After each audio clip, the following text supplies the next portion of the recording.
Hello and welcome. Batman 3 Jokers is a 3-issue series written by Geoff Johns and illustrated by Jason Fabok. It was published by DC under the Black Label imprint in 2020. Clearly, there are rampant spoilers in this video. You have been warned. To begin with, Geoff Johns isn't a terrible writer. He has a resume with a fair amount of solid work. His extended run on JSA is a well-paced superhero adventure that includes some well-managed character studies. For example, the development of Black Adam, a moderately disposable villain from Captain Marvel's past, into an arrogant but tragic figure. Arguably, what garnered Johns the most attention was his work on Green Lantern and The Flash.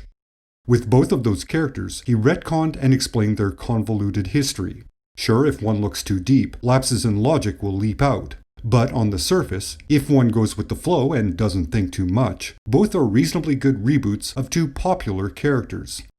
Much like Alan Moore, John tries to respect a character's history. Unlike Moore, Johns resets a character to their beginning, rather than advancing the concept one step further. Therein lies John's largest problem. He's good at preserving the core concept, but he doesn't evolve it or provide a new context. In the two popular examples, nothing is added to either Green Lantern or The Flash. All the confusing bits are stripped away with basic justifications, and that's it. It's a fresh beginning for the characters, not a next level to explore. Now, there's nothing wrong with John's approach, especially with intentionally mainstream superhero comic books. Generally speaking, a modern audience is looking for a hot take, not a challenging reinvention. Build a busy story, keep the reader engaged on a visceral level, and throw in a few big ideas that sound complex and cool, but are really quite basic. It's a thrill ride, not a journey. At least, that's the presumption implied by John's approach. It's mostly meaningless, disposable pop culture. Again, nothing wrong with that. Everyone enjoys some comfort food. Even the most pretentious YouTube comic book reviewer likes to periodically shut their brain off and just read about people saving the world one punch at a time. And then there is Doomsday Clock, which feels like John's first attempt at being a capital S serious writer. At best, despite the seemingly apocalyptic tone and the implication that Superman is the most important character ever, Doomsday Clock is merely an integration of the Watchmen characters into the DC universe. Despite appearances, it would be unfair to state Geoff Johns is trying to be Alan Moore. What's more accurate is to suggest he wants to be taken as seriously as Alan Moore. This is represented by utilizing the form of Watchmen and Killing Joke in both Doomsday Clock and 3 Jokers. There's the 9-panel grid, the lack of captions, dialogue that overlaps and acts as transitions, a deadly serious tone, and of course all the characters more created or developed during a specific influential point in his career. It's the style, but no substance. Johns is a commercial writer. His material contains no meaningful observations about the human condition. There is slight room to interpret situations or character motivations. Allusion and metaphor is practically non-existent. It's fairly surface-level material, lacking elements that feed the overall theme. Overall, he tells rather than reveals. He wants the audience to come to specific conclusions about the material. Conveniently, that brings us to 3 Jokers. Again, here there be spoilers. Turn back now unless you want the major revelations ruined. Seriously, final warning. Before going further, it's worth mentioning I have a certain bias concerning the Joker. This will become abundantly clear during the remainder of this video. Due to this bias, I take a dim view of material that contradicts these preconceptions. Generally speaking, I don't go out of my way to write overly negative reviews, nor have I done that in this instance. But it has to be acknowledged that 3 Jokers violate some basic tenets of my bias. As a consequence, I did my best to objectively justify the following criticisms, but that objectivity is suspect. Now you know. Let's move forward. The story is presented as a mystery. 3 crimes are committed simultaneously by 3 individuals who look like the Joker. Who the real Joker is, and what the endgame may be, is the thrust of the story. Basically, it's learned that Joker is trying to create a better Joker, which is a meaningless reveal that goes exactly nowhere. The real mystery is not who is the real Joker, or what he's trying to accomplish, but why this story exists. Which sounds like a facetious observation, but it's not. What does this story bring to Batman or the Joker? What does it do to evolve their relationship or our understanding of the characters? The answer to both questions is nothing. Now, some may point out that it's revealed both Batman and the Joker know one another's real names. That's the big reveal. Well, that and the fact that Joker's former wife and child still exist. But let's put that aside for a moment. Does that information matter? Not in the slightest. It never did, it never will, and here's why. While Batman has puzzled over Joker's identity for many, many years, it was always in an effort to understand the root cause, the motivation behind the chaos Joker represents. This was always unnecessary, trivial information.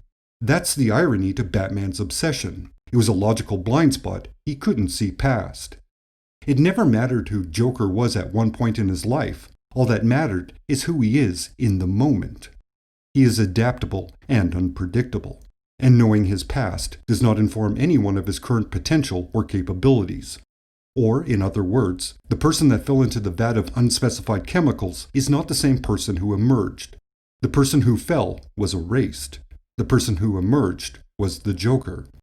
Admittedly, that's a slightly debatable, granular point, but let's continue on. All that one needs to understand about the Joker is his motivation. His entire goal, his reason for being, is to achieve a moral victory over Batman. Everything else is theatrics and misdirection.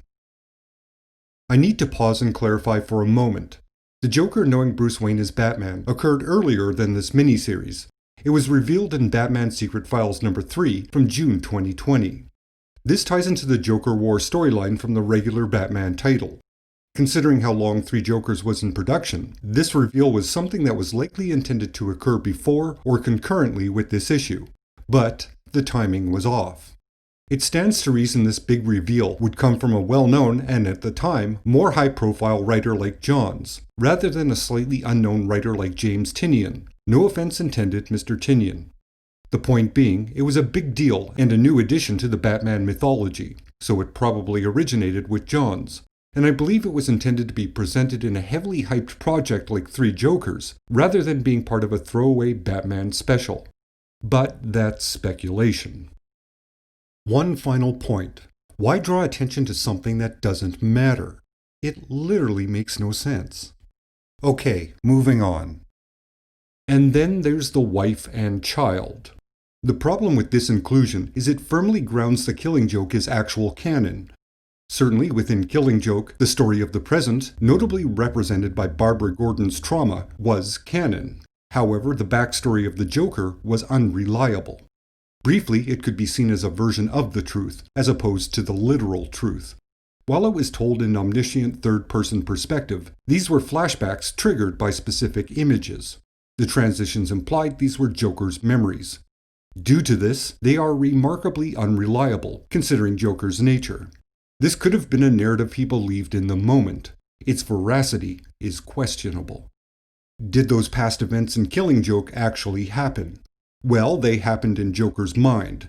That's the only conclusion one can comfortably arrive at, because the narrative allows for interpretation. Until now. Now it's become a concrete part of the Joker's history. It removes ambiguity no one needed removed. It's intended to be a surprising reveal, but if one considers the implications for Joker's character, it suggests there's a definitive beginning and an ultimate reason for Joker's behavior. Therefore, the Joker is knowable and human, as opposed to being a wild, chaotic force of nature. This is a point that's somewhat reinforced by the other fake Jokers. These Jokers suggest that the conditions that created the original Joker can be replicated. Certainly it takes some trial and error, and those conditions are never specified, but the implication is that the Joker is not unique. He's just some guy who fell into a vat of chemicals and went weird. It happens. Shrug. As a further example of John's inability to allow for ambiguity, take the reaction to Jason Todd killing a Joker. Twice, it's explained that Jason cannot be brought to justice because that would mean revealing his and Batgirl's identity.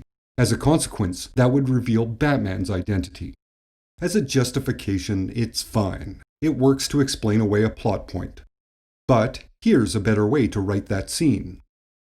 If we arrest him for murder, he would be forced to unmask. And as the only witness, so would you. It's not that simple.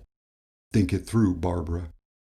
That's all that needs to be said. The audience realizes the possible repercussions. Saying Barbara instead of Batgirl reinforces the line of logic being used.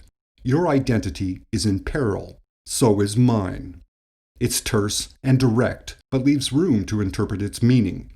If Batman respects Batgirl's intelligence, and by extension, the readers, that's all he needs to say in that moment. But Johns has to make it abundantly clear, so there's no mistake being made. To reiterate a prior point, he tells rather than reveals. Moments ago it was asked, what's the point of three Jokers? Taken together, Doomsday Clock and Three Jokers seem like corporate housekeeping. Both are unnecessary sequels to highly regarded work by Alan Moore.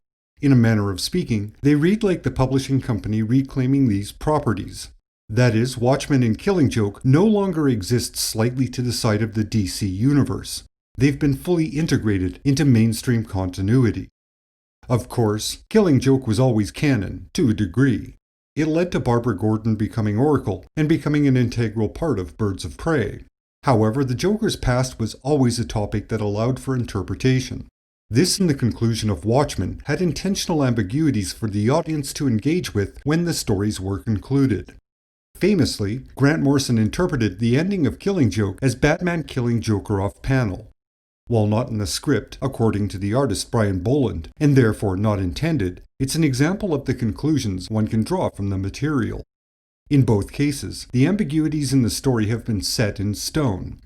We know the utopia in Watchmen fails. We know Joker's past in Killing Joke was real. These are not points anyone needed to know. In fact, it could be suggested, knowing them very specifically removes their appeal. It removes audience engagement and interpretation. Or, in more direct terms, there's almost nothing left to discuss. Both Watchmen and Killing Joke end exactly where they began. Therefore, they are infinitely circular, a closed loop of continuity in a manner of speaking. But both loops are now broken, and the circular motion has been traded for a forward digression. They are now ordinary continuing stories, as opposed to being finite and unique. The sequels bridge the divide between the original works and the DC universe, and it allows everyone to feast on the minutiae that Alan Moore left behind when he left DC forever. It's a public reminder that both of these works are properties owned by DC, and they are now part of that brand. That, in my biased opinion, is the actual point of Three Jokers. Final disclaimer. These are my initial impressions. Possibly, over time, this evaluation may change because the criticism is somewhat reactionary, which doesn't invalidate the points mentioned, but it does give them a certain less objective context. Only time will tell if this opinion changes. So, lovely viewers, what are your thoughts on Three Jokers? Did it feel like a project that lived up to its hype? Leave your comments below. Now, let's wrap this up. In the end, if one reads Three Jokers as a basic superhero adventure and an attempt to tie together Joker's vague continuity, then it's a success. Its level of satisfaction is dependent on one's need for there to be an explanation to the Joker, or the vast varieties of the Joker that have appeared over the last million years. Or one could argue that humanizing Joker too much makes him ordinary. His origin and reasons should be chaotic and somewhat inexplicable. His reason for being should always be one step beyond our level of comprehension. We do not need to identify with the Joker for him to be an appealing character, which is counterintuitive, but it is supported by the character's history. He is the darkest part of humanity that one should constantly attempt to resist. And, in moments of weakness, when the shadows get too close, when chaos threatens the intimate order we believe in, a smiling figure steps forward and laughs at our struggle.